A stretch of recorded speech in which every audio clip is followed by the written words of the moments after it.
Tarps Off Sports. Here we go. Welcome to the first episode of the Tarps Off MMA Prospects podcast. We got our very first prospect here, Billy Swanson, Big Sexy. How you doing, Big Sexy? I'm doing good, man. Just had a cookout. One of my good friends, Joseph Long, actually just got engaged, so it's been a good day. Oh, there we go. Congratulations there. Got that Tennessee barbecue going? Oh, yeah, I was the grill master earlier. There we go. So obviously you're 3-1. You have a fight coming up. How are you feeling going into that? How's the training been going? Oh, I feel good, man. Honestly, a lot of people they've seen me fight before, but honestly, this is the first fight where I've been underweight for over 3 months. So I feel really good. I'm really prepared, and honestly, I think this will be the dangerous I've ever been inside the cage. One of the big things that's happened this past year, obviously, is the pandemic, and it's kind of forced a lot of guys to alter their training. I know it's been a while since we've seen you, but what's the biggest alteration that you've made, both mentally and physically, the past year? Well, actually, what a lot of people don't know is my old gym actually ended up closing, and so within the past year, it's forced me to open my own gym, and now own my own gym, Chattanooga Mixed Martial Arts College, and so that's really been the biggest thing. Is I went from where I had to work 18 hours a day, either repoing cars or doing construction, to where now I spend 15 hours a day inside the gym. So. Yeah, I saw that you opened up an MMA college. It's 7 days a week, right? And people can just come whenever they want. You want to tell us a little bit about that, the gym you're running now? Yeah, so I didn't like how a lot of MMA gyms run just like they're only open 2-3 hours out of the day. And so my thought process with opening my gym was I wanted to open it up to where I'm literally open Monday through Friday. I'm open 7 a.m. to 9 p.m. And so, like, you could either come in at a class time where we offer like 2 hours of classes in the morning, and then in the evening we've got, for the adult classes, it's like a 4-hour block. So I wanted to open up, like I said, to where you could literally come in any time of the day and somebody's in there. You could come in, do your own workout, or you could come during a class time and get obviously more technical training. In terms of opening up a gym, what's been the biggest obstacle? I mean, you're opening up a gym in the middle of a pandemic. I'm sure bringing in the proper training partners for this camp too would have been very difficult. What sorts of obstacles have you faced so far? Well, some would think that bringing in the training partners would be a hard thing, but honestly, I've got one of my main training partners, like I said, Joseph Long. He's one of my coaches at the gym. I've trained with him for going on 6 years now. I still get a lot of work with a lot of other people. I've got a collegiate All-American that actually just signed up at the gym that weighs about 230, 240 pounds. So training partners hadn't really been the problem. I'd say the biggest thing was really getting the money going, because when it all happened, I didn't really have a lot of money. I had Bellator fights that were supposed to happen and never came to be because the different opponents declined me. Actually, the number 9 and number 10 ranked heavyweights in Bellator, Davion Franklin and Jack Swagger, have both declined me. And so it just really sucks to have one of those opportunities present themselves and somebody like Bellator be considering me, and then the people they have fighting for them be chicken shits. So that's really been the biggest thing. I'm just glad to get back active, man. I've had a lot of people who will talk shit and say that they're willing to fight me, and then when it comes down to signing the contract, they've always got an excuse. So I'm just happy to get back active. I know that I'm probably only 1-2 fights away from either being called to like Contender Series or Bellator, or even at that, I know I only need at least 5 pro fights and a winning record to start going overseas and fighting overseas. So I'm really more or less, I'm tired of getting paid chump change when I know that I should be making thousands of dollars per fight. That's true. And this fight coming up, you have a title fight right off the rip. I believe this is your first fight in AFC. Is that correct? Yeah. So I mean, a lot of people, if you look at the guy's record, it's not the best. Honestly, he's 2-6. When we booked the fight, he was 2-4. But man, same concept is they either like the people who honestly who know who I am and have dug into my background, they always trying to demand from these local promotions like a UFC payout. And there's no way in hell that you're going to get that money at a local promotion. So it literally, like I said, Cam, I'm very happy that Cam accepted the fight. I mean, it's been like a 1.5 year layoff, but like I said, this is the most dangerous I've felt. I don't feel nervous. I'm confident in my striking. I'm confident in my jiu-jitsu. I'm about to be a brown belt under Israel Gomez. And I train just about daily with Elijah Carlton. And so, like I said, honestly, that's been the real holdup over the past 1.5 to 2 years is just waiting on different opportunities to prosper. And then, when COVID first hit, that's when I was first offered the Jack Swagger fight. And I accepted. Well, they were like, well, COVID just hit, so it's going to be a while before we can put on another event. So I was like, oh, all right. And they were guaranteeing me that I would get Jack Swagger as soon as he came back. And then sure enough, as soon as they finally offered it 6 months later, I accepted that day. And then they sent it over to Jack Swagger, and Jack Swagger declined me and actually went with somebody who was ranked behind me in not only Tennessee, but the Southeast. So it just, like I said, it just sucks because, that's what I've been grinding for is to get an opportunity like that. And then you got people who are being hand-fed fucking fights and they won't take a fight with me. I know your record as a pro is 3-1, but I think one of the things that Jack Swagger and all these guys are looking at is you've got a very solid amateur record as well. I was 9-1 as an amateur, number one in Tennessee, number one in the Southeast, and the UMAF national champion. And I ended up the only 2 people I've lost to were both UFC caliber guys. One was Denzel Freeman. He trains at the Black Zillions. When Rumble Johnson fought John Jones for the belt, he was the guy there warming him up. My one pro loss is to Harry Hunsucker. And, honestly, I just overlooked him, didn't think he was as good as he was, and just showed up unprepared. Is that a fight you'd want to get back at some point down the road?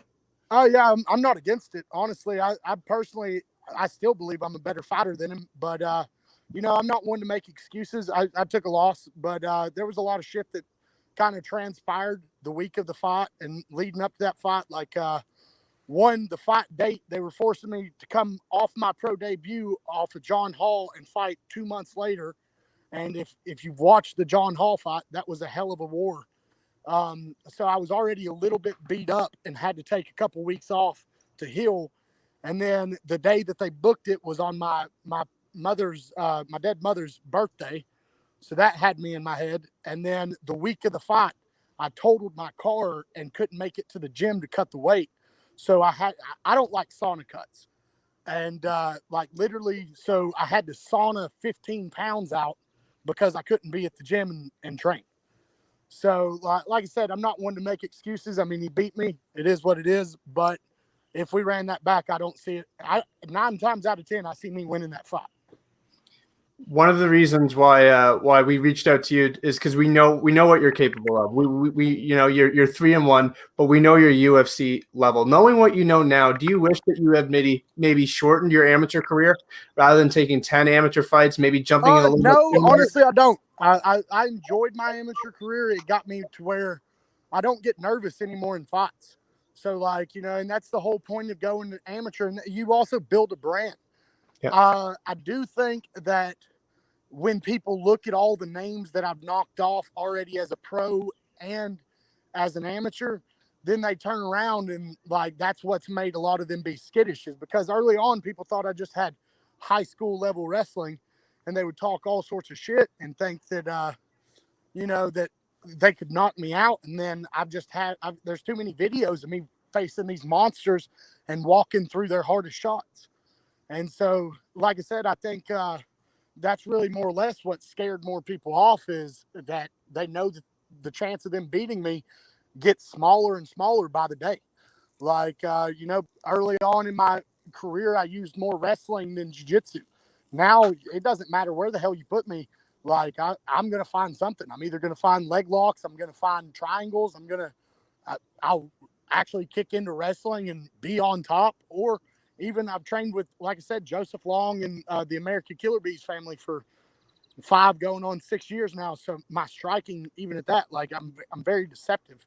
People don't realize I'm as flexible as I am and can kick them in the head as easily as I can. Yeah, and you have 2 knockouts to your record in the pros. How do you see this next fight going? Do you see it ending by knockout or? I think I knocked him out, to be honest. I think, honestly, wherever the fight goes, I'm comfortable. I don't really see him being able to put me in any positions that I've not already put myself in the gym. And like I said, I just don't think that he's got the experience or the mental fortitude. Like, I'm the type of guy that I've said it before and people thought I was bullshitting, but it doesn't matter how hard you hit me, I'm going to be coming forward. So, like, if I'm not asleep, I'm coming after you. And I think that's what breaks a lot of people is they'll hit me as hard as they can. And then I have the best poker face in the game. And I'm like, you don't even tell that it's done any damage. So in the middle of a fight, like, people don't understand that. That's very demeaning on your mentality. That's very, like, it drains you because you're like, shit, I just hit this guy with everything I got and he's still coming.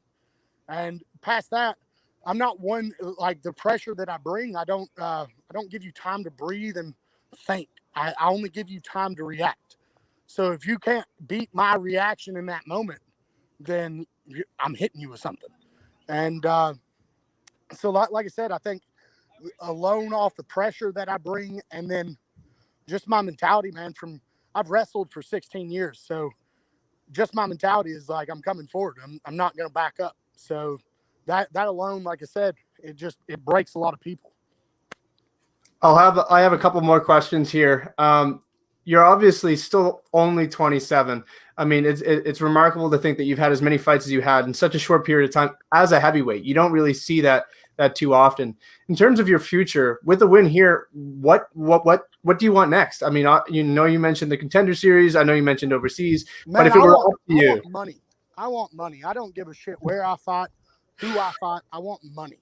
Like, I'm not one of these guys out here who calls themselves a fighter and then sits here and handpicks his fights and only takes fights that he knows he can win. Hell, I'd like him to put me against one of the old greats. Let me show you how good I am. Like, I'm tired of literally only being able to fight for chump change and taking these smaller promotion opportunities. I want to get paid for my worth. Like, it's funny that one of my old matchmakers was trying to give me a UFC caliber guy and only pay me $500.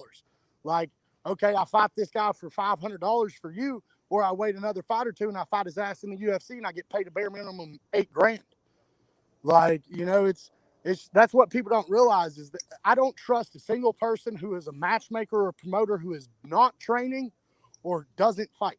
The reason for it, you're only in it for money. And so, like, shit, I'm the one putting on the show. I'm the one taking the damage. Why am I not the one getting paid the most? Exactly. I mean, that's a very valid point right there. Do you have a dream fight? I know you want to get that payday, but is there a particular opponent, maybe in Bellator or the UFC, that you really honestly, want to fight? Want Jack Swagger to quit ducking me. I've talked shit to him every time he makes a post talking about who he's going to fight. I get on it and I'm like, quit running, you fucking chicken. Like, I want him to take a fight because I'm going to be the motherfucker that retires him. Like, I'm tired of these people that get in the game and because they've got a following, they get paid millions of dollars. That motherfucker ain't a fighter. Like, and like, that's the reality of it. Is the guy that he passed me for last time almost knocked his ass out. Like, that's the whole reason he didn't accept the fight against me is because he knows that I'd be the guy that retires his ass.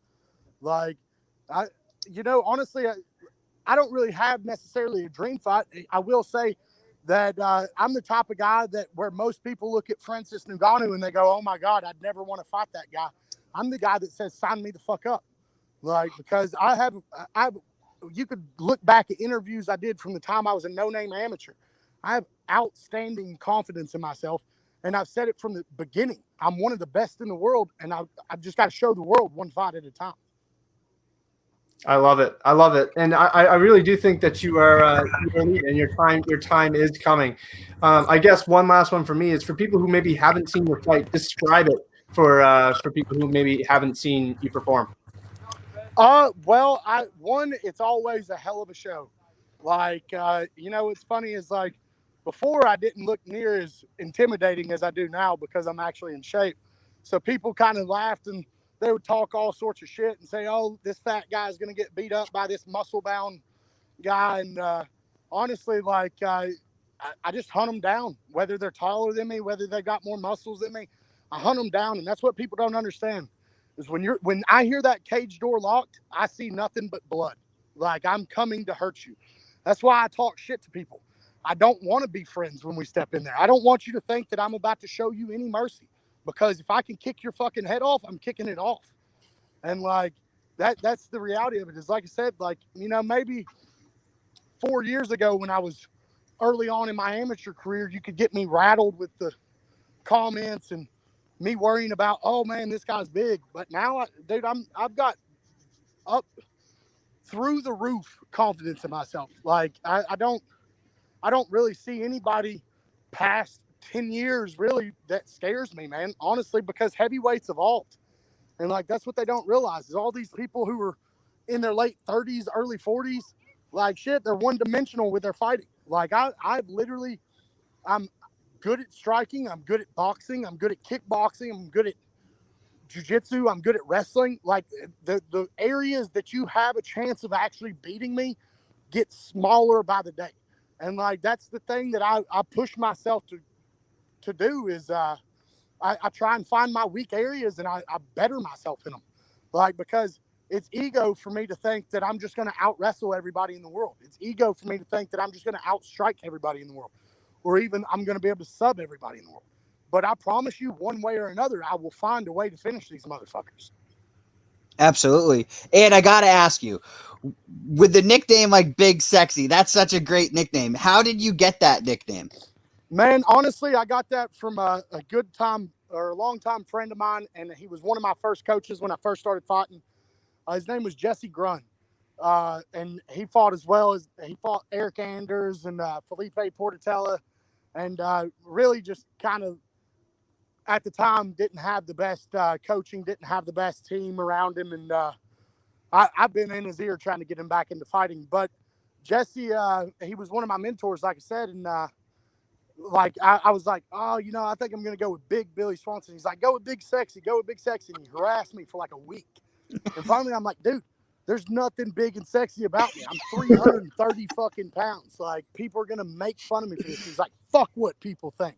No, it's cool as shit. And so, sure enough, I went with it. And that's what's funny, man. People at Valor Fights, they laughed at me when I first came out to it. People would say shit like, oh, big ugly, big retarded, like say all sorts of shit. Like you'd get girls on the post and they'd be like, oh, I can't believe this fat ass is calling himself Big Sexy. No one in the world would want to touch him. And now everybody knows me as Big Sexy. So it's just funny, man. It's like one, I'm very good at marketing. Like these are some of my hats I just designed. Do you want to hit this? That's awesome. So I've got hats that say "Make America Sexy Again." But that's the thing about marketing is like you got one. I don't like people who pick a nickname that doesn't go with their name. Like if your name is Josh, you don't want to go with the Terminator or some shit. You got to find something that rolls with your name. And like if you look at my name, Billy Swanson, Big Sexy, it's BS. And so like. It rolls with my name, and then I find every little way that I can market it to catch people. And like if you look at MMA, man, honestly, there's a lot of people. It's a testosterone alpha male sport.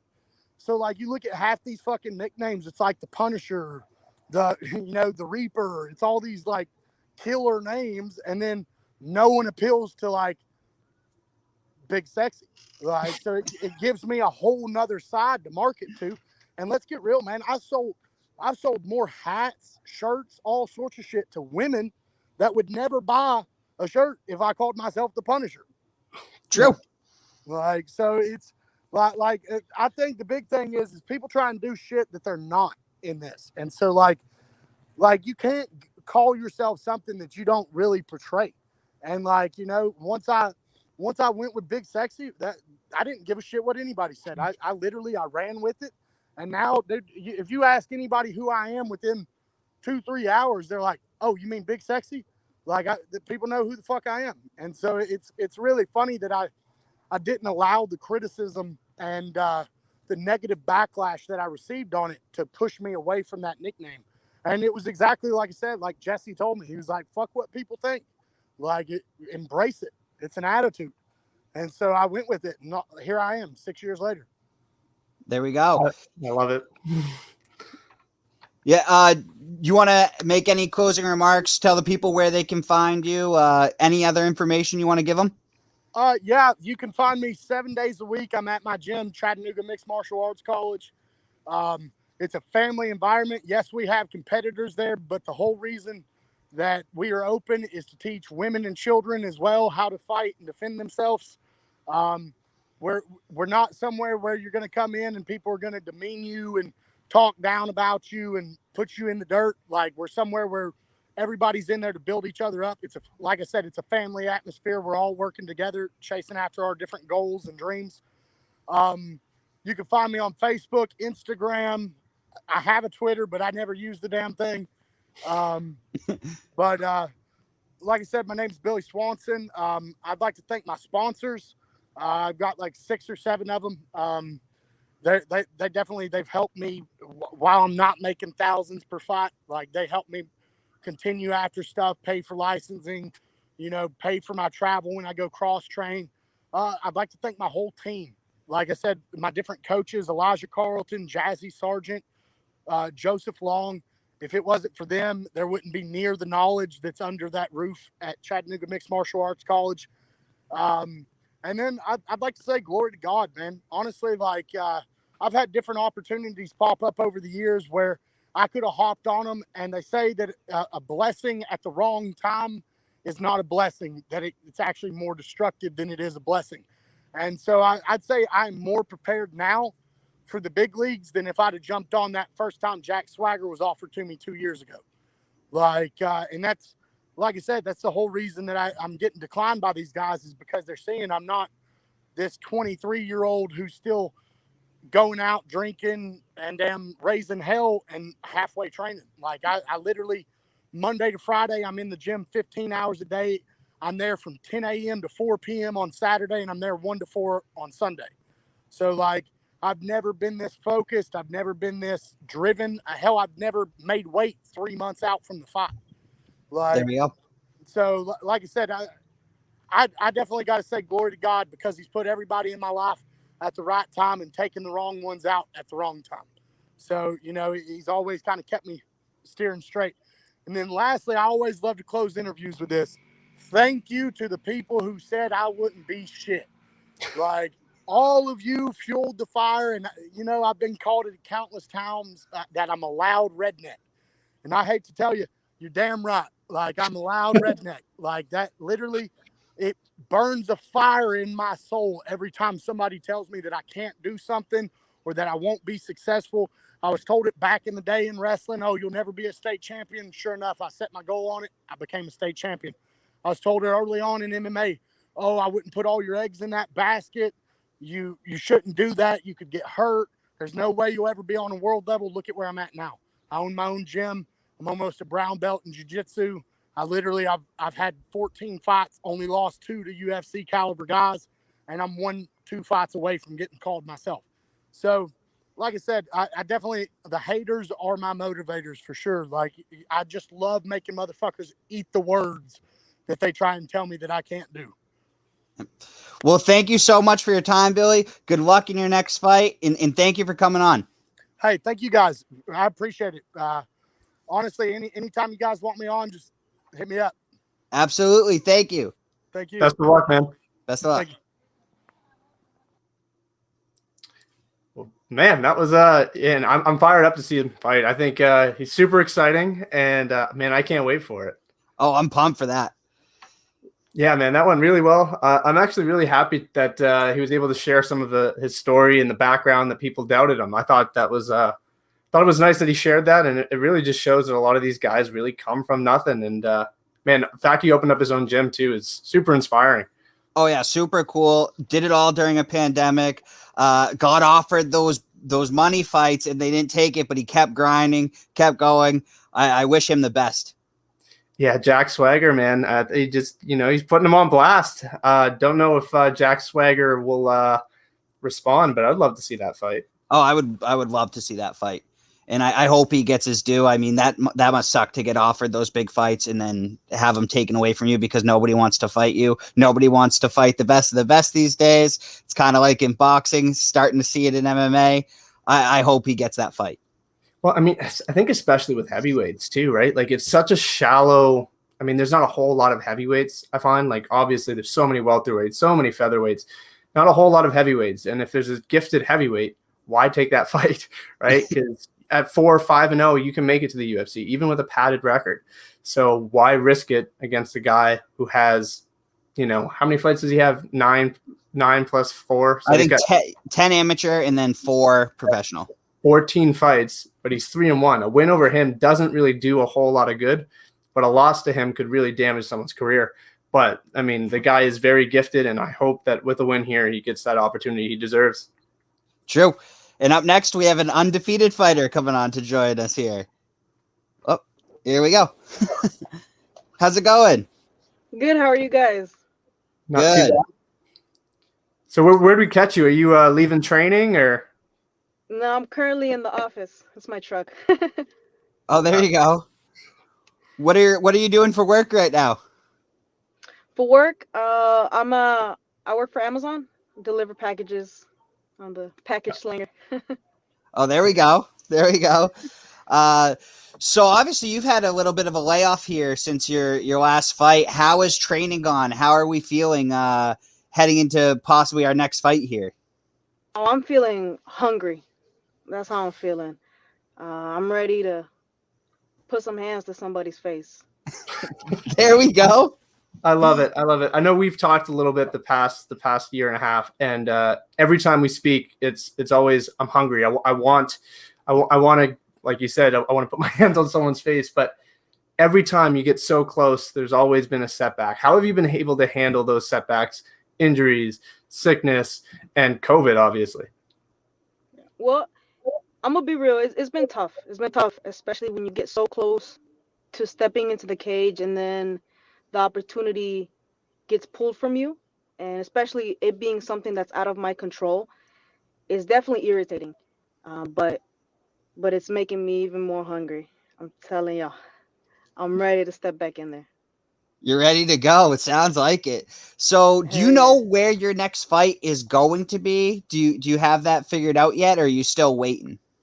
Not yet. There's been talk, I guess, for a local promotion here in Arlington, XKO, but there hasn't been any word on that yet. So we're still kind of waiting to hear back.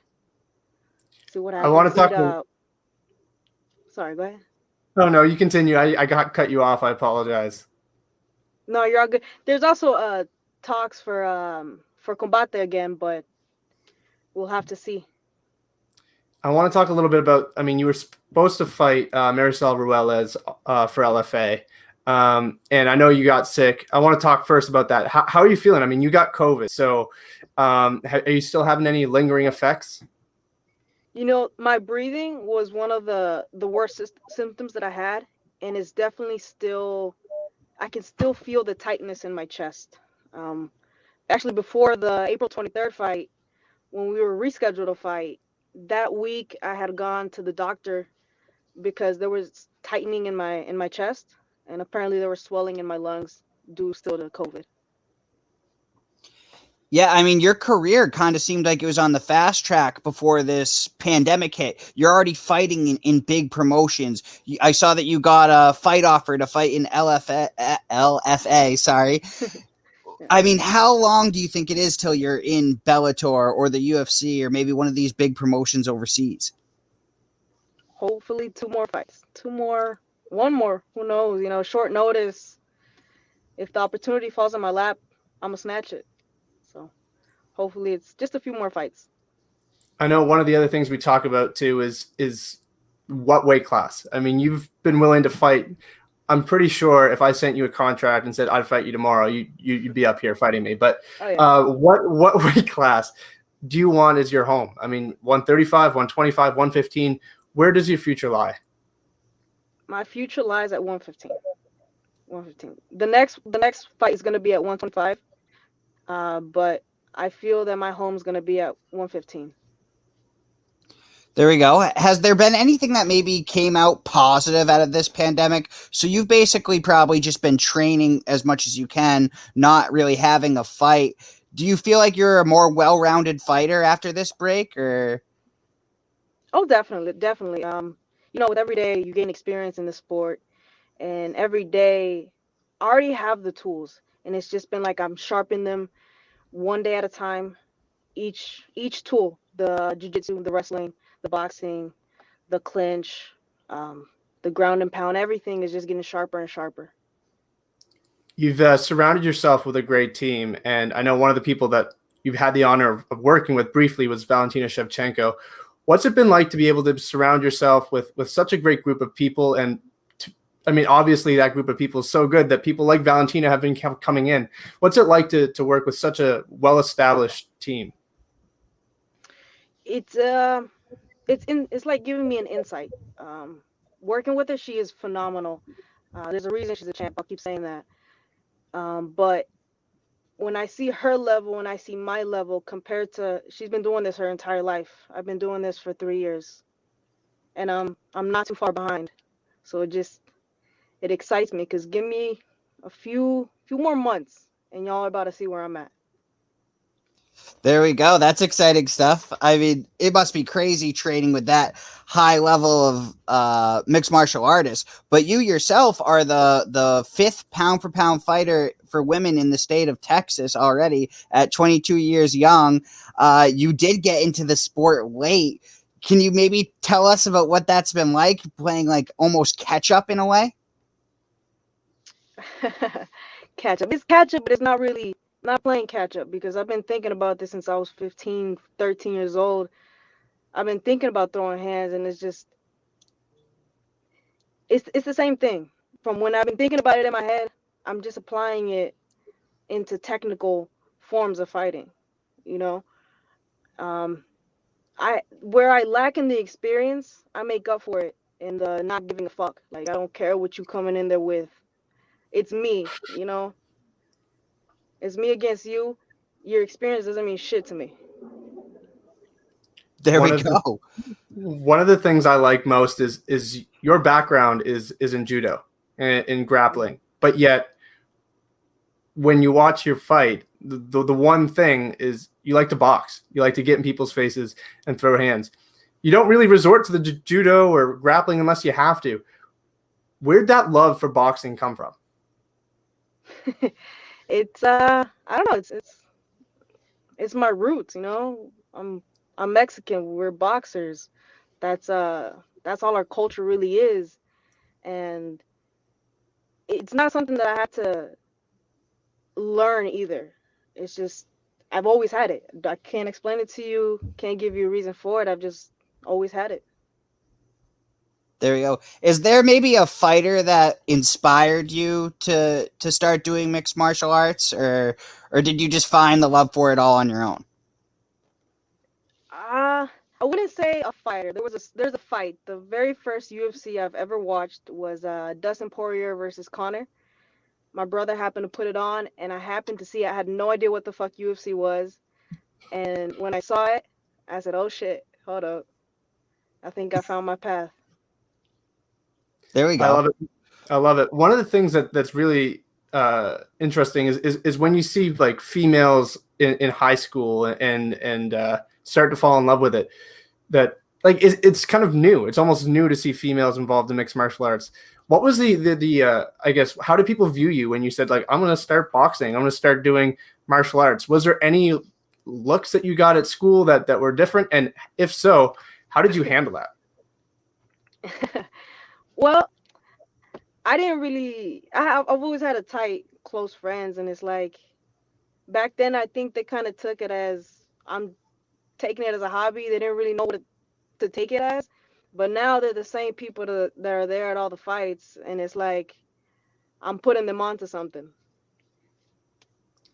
So you have 3 professional fights, and 2 of them you have won by knockout. Would you call yourself more of a knockout artist, or would you say that you can do it all? Listen, I can do it all, but definitely bell to bell, I'm in there to end the fight. There we Bell go. to bell, I'm gonna put fist to hand, and we'll see what happens. I mean, if they have a good chin, they have a good chin. Can't do nothing about it, but if they can take 1, I'm gonna see if they can take 3. I love that. We spoke to Billy Swanson, who's a heavyweight, and he took 10 amateur fights before jumping to pro. You, on the other hand, you took 1, and you took 1 fight, and you were like, "I'm ready. Like I don't care."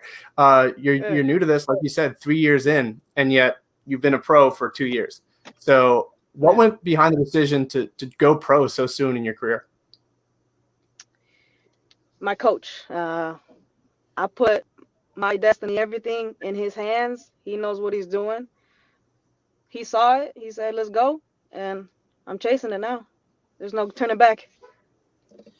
Yeah, and I know you said that you would never switch gyms or anything like that, that you're very loyal to your team, and obviously you listen to your coach.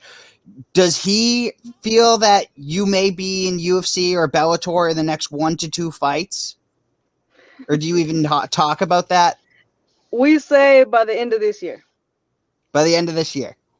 No matter how many fights is in that timeline, by the end of this year, we gotta make it happen. I'm broke as hell. I gotta get some money. So I love that, and obviously the Contender Series is coming up, and things like that. That's got to excite you. That being said, you said you want to get back in before, or you want to be in the UFC by the end of this year. In order to do that, you got to take fights. As for a timeline, how soon do you want to get back in there? Tomorrow. There we go. What an answer. Tomorrow. So the first fight that comes across, you're signing on that dotted line, you're ready to go? Oh hell yeah. Hell yeah. First, I'm telling you, I'm just waiting for the contract to fall in my lap, and I'm gonna sign, and I'm gonna get my money. In terms of opponent, do you do a whole lot of studying of your opponent, or is that something you leave for your coaches and you're not focused on that? You're more focused on what you can do inside the cage. My mentality is it's me in there, you know. All I really gotta worry about is me. I can't worry about what she's gonna do or her game plan. No. I'm just gonna be the best version of me that I can be, and we'll see what happens. And I mean, of course, my coach studies. We sit down, we watch a few fights, but I'm also not too preoccupied about what she's gonna bring in there. There we go. You seem like someone that is one of your toughest critics. You said you're not impressed with your 3 victories. And I mean, that's crazy because 2 of them are knockouts. So what is it about your game that you're trying to improve the most? Everything. I'm trying to elevate the entire level of MMA in itself. I feel that I got something here, and I'm gonna put the whole world onto it, and it's the next level of MMA. I like it. In terms of for people who maybe haven't seen your fights, what can they expect from you next time you're in the octagon or a cage or whatever ring wherever you happen to fight? Yeah, on the street. They can expect a fight. I'm gonna bring it. As long as there's people out there supporting me, and there's always going to be someone out there supporting me. I'm gonna bring it. I'm gonna make your ticket worth its money. Do you take pride in not just being a undefeated and great fighter, but being an extremely exciting fighter? Definitely. You know, it's exciting to see that people want to come to my fights. You know, complete strangers are excited to hear about my next fight, and that's new to me, but it excites me. One of the organizations you competed for was Combate. I know you talked about possibly competing for them again. You also talked about your Mexican roots. Obviously, Combate is huge in Latin America. I'm sure that's something that you'd be open to as well somewhere down the line. how exciting would it be to be able to compete, whether it's for the UFC, Combate, or any organization back in Mexico? Oh, that would be a dream come true. I have so much family in Mexico, and just if they're able to come out and support, since they're not over here, and if I can go over there and bring them out, oh, I put a smile on my face. Do you look at the UFC, the Bellator roster, maybe one of these rosters overseas, and see a fighter in that could be your dream fight? Is there any fighter that you want to fight more than anybody? Nah, nah. I only care about the titles. Whoever they put across the cage for me, that's promotional business. But I just want them belts. There we go. I can respect that. I love it. I love it. I have nothing more to add. I mean, I'm I'm a fan, and I can't wait to watch your next fight, and hopefully it's sooner rather than later. Yeah, absolutely. Yeah. Do you want to let the people know where they can find you? Anything you want to leave us with here? Well, they can find me on Instagram or Twitter, Mulan_Anguiano. Um, and there's definitely something I want to say to the people. I mean, when y'all see me fight, I know that y'all can tell that I have something special. And I've just shown y'all a glimmer of who I am. Stay tuned for who I really am. Thank you so much for your time. We really appreciate it. Thank you guys for having me. Of course. All right, stay safe. All And right, good you guys luck as in well. your next fight. And I can't wait to hear it get announced. Thank you guys, and you guys have a good day. You too.